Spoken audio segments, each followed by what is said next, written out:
Guys, welcome back. My name is Vasil and I'm restoring this 1974 Columbia 45. This here is the boat currently sitting in the Coronado Bay. In today's episode, I'm going to adjust the rudder. I have a lot of play in the cable system that controls the rudder, so I'm going to go ahead and tighten that up. And I need the rudder for a couple of reasons. Number one, it should just work as intended, so that tension needs to go out of the system. But in order to move this boat, I originally was going to put a tiller handle on my outboard motor and then navigate the boat that way. I've since changed my mind. I'm going to go ahead and lock my motor in place and then use the rudder that's on the boat to operate the rudder. I think using the rudder that's already on the boat is the best solution for me because I'm going to be operating as intended in the helm station. So using that rudder instead of turning the motor is a better solution for this boat, but in order to do that, I need to make sure the rudder is working properly. All right, I'm going to show you guys what the rudder looks like, what the steering wheel looks like, what the mechanism looks like, and then what the problem with my rudder is. So let's go ahead and do that. There's the actual rudder sitting in the water. It's pretty deep. This is a good rudder. This boat was designed by William Tripp, so the rudder is meant to steer this boat like a good sailboat. This is my steering wheel. So at the moment, I have it tied down with some straps, and that is stopping the rudder from moving from end stop to end stop, because that's not a good idea. You want the rudder to stay as still as possible when you're on a buoy or the boat is not moving. It also keeps me from having to listen to this in the middle of the night. So this is the steering wheel with the strap, and the way this mechanism works is there's a gear system in here that's attached to some cables, and the cables run down this pipe into the boat. Once inside the boat, these are two of the bolts that hold the steering wheel assembly together, and the cable runs through this wall, which separates the shower inside of the head. You can see this wall is pretty thick, so the cable runs through this wall down to here. Once I remove this little hatch, you can start to see where the two pulleys reroute the cable further into the rear or the stern of the boat. These are the current cables, and this is the chain. The chain is what's actually going to tighten it. So I got to take out a couple of links from this chain in order to take the tension out of the system, because you can see how much play is in this system, and that play needs to go away so I have a good steering response when I'm moving this boat. Moving on, we're going to remove the hatch that's right above the previous hatch that I just removed and show you guys in here. Here are some more redirection pulleys. You can see, again, slack in the system and the chain. And this is the autopilot system. So this system actually isn't attached at the moment, but it has this drive, and the drive is supposed to operate the chain and keep the boat going in the direction that you want when autopilot is enabled. So next, I have to roll up my mattress. I'm going to use some straps to tie it down because I don't have anything to basically hold it up in the air while I access this latch. So I'm going to get my straps and I'm going to roll the mattress so that I have some working room underneath the bed. Now that the mattress has been rolled up, I have easy access to this hatch. Put it over here and let's take a look inside. So we have, again, more redirectional pulleys, and they go to this system, which actually spins the rudder. The rudder is located on this shaft, which is sitting or attached up top and goes down to the outside of the boat.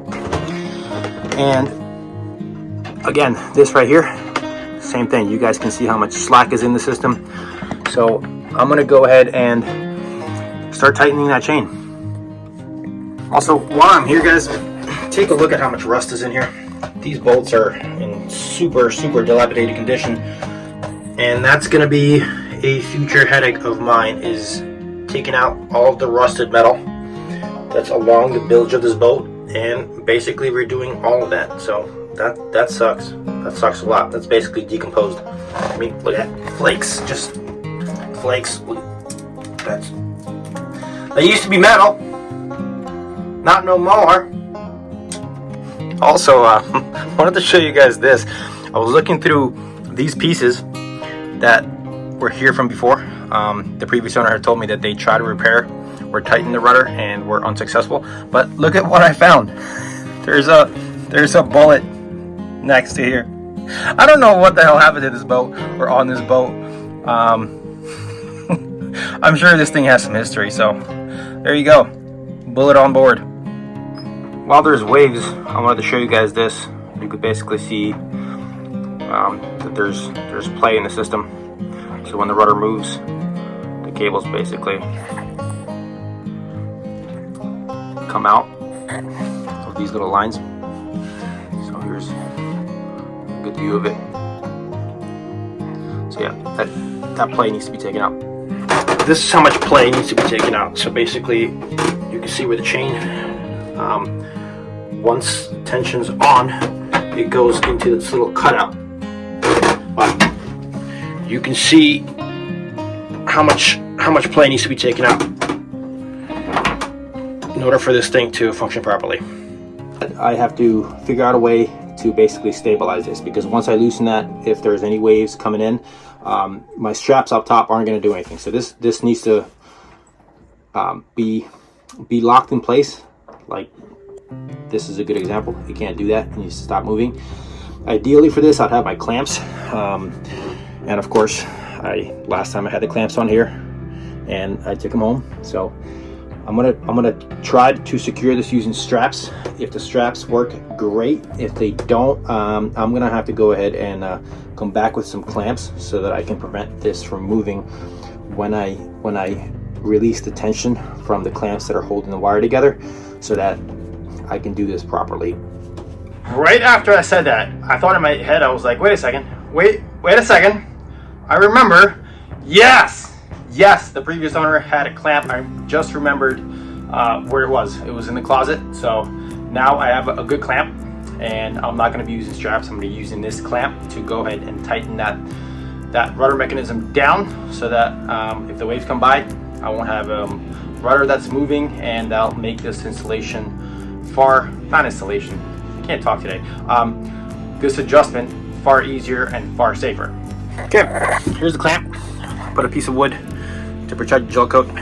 Ran the clamp around this portion of the mechanism, tightened down, and so far I can't move it with my hand, but again, the torque arm of that rudder is pretty big. So now I'm in a holding pattern. I'm gonna wait until the wave comes by and see if the waves will actually move the rudder or not. And after I find that out, I'll continue this adjustment. All right, guys, this is what I figured out. After looking over the system, it now makes sense why it was a little bit loose and why there was all that chafing that was happening. And I'm gonna show you what that was. Where I told you the autopilot sits, also this can sit. I'm guessing this was the stock component that came with the boat before the previous owner had installed the autopilot. Once this is installed, it will apply adequate pressure to the chain as well as move it away from all of the chafing points. Now it makes sense. I at first was like, why the hell would you run the chain directly against the fiberglass? But now it makes sense. So I either have to install the autopilot or this. So in this case, I'm gonna go back to the stock component. I'm not gonna go ahead and reinstall that autopilot because I'm pretty sure it doesn't work and the wiring is messed up. So let's put this back in place and see how the system is after this little guy has been installed. So inside of here, these bolts never had any nuts on them. And as you can see where the chain kind of sits, it's rubbing up against here. It's also chafing up there against the fiberglass. And inside of here, this chain is also chafing up there. So this component is gonna have to go on these bolts somehow. I'm not 100% sure what the configuration is at this point, so I'm gonna sit here and play around with how this attaches and see if that solves all of our issues, the tension issue and the chafing issue. So let's see if we can figure this out and then go from there. After playing around with it, this is how it sits.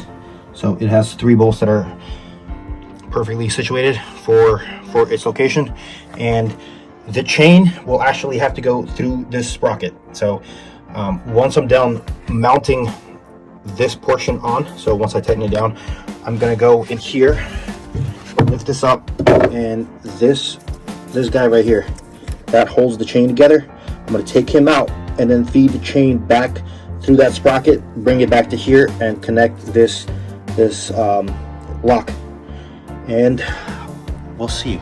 Hopefully that works. Now that this component is screwed in, let's go ahead and disconnect that chain and then feed it through this gear. Okay, here we go. Chain disconnected on this end, then fed through here, and it's now sitting down there. It's gonna be tight. So this chain, as you can see, is a little bit tight. So I'm gonna do my best to connect it.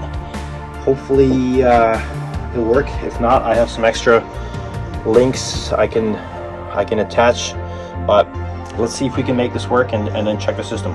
Okay guys, this is now the fourth attempt to fix this rudder after getting lost in the rocks on my dinghy and almost losing this boat because the front cleat broke off.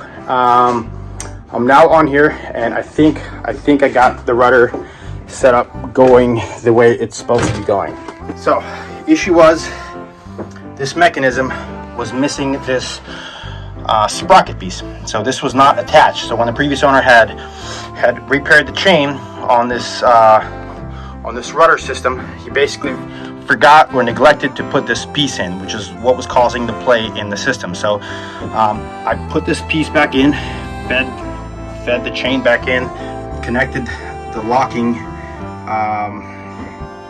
thing on the chain, and now this should be operating functionally without any chafe. So the idea here is going to be to disconnect this clamp, which is holding the rudder mechanism together, and then go up on deck, disconnect my straps, and see how it feels to steer this boat. I had restrapped the steering wheel because I didn't want it to move around, and I had to get the center line attached properly for when I attach that chain. I basically want this little knot right here to sit straight, so that's where I know the rudder is center line. So now let's disconnect this strap mechanism and then see how she steers, see if there's a lot of tension in the system or if I did a good job repairing it. Here we go. All right, that actually feels good. Doesn't feel like there's any play in the system. It does feel a little bit stiff, almost like a sports steering wheel on a car, but let's just check end to end, see how we're going. There we go. Lock is there, and boat is turning in that direction away from the buoy. So let's bring her back to center line, and ladies and gentlemen, there we go. We officially now have the working rudder. That's the first, well, that's not the first, it's one of the last steps of me finally taking my maiden voyage. Up next will probably be a depth finder, and then checking the systems before we take our maiden voyage. So guys, thank you so much for watching.